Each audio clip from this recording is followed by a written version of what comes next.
During my tenure as professor of Old Testament at Northern Baptist Seminary, I taught a course called The Women of the Old Testament.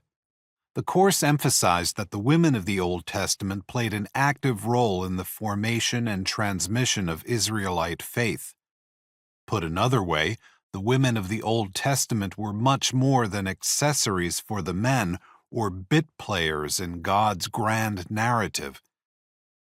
Readers, however, sometimes miss the active and influential role women played in Israelite society because women's roles are largely invisible in the Old Testament, which was the work of Israelite men who, in general, wrote to men. Further, most of the Old Testament was written by an elite religious group composed primarily of male leaders in the community. Thus, we should not be surprised to find that the Old Testament perspective is mostly male-oriented. However, these male authors do not portray women unsympathetically. In many places, women speak with their own voices, and their stories and words help us understand the formal and informal power women exercised in the community. In her article, Names and Naming in the Biblical World, Carla Bombach said that there are 2,900 men and 170 women whose names appear in the Hebrew Bible and in the New Testament. Another study calculates that there are 1,315 names of men in the Hebrew Bible.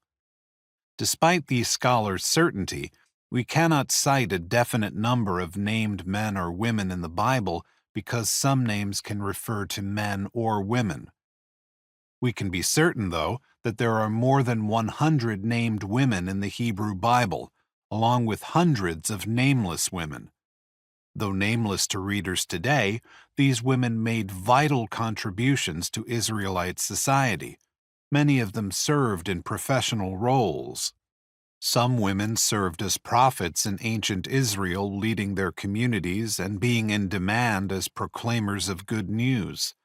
Some were professional singers and members of an association of women singers.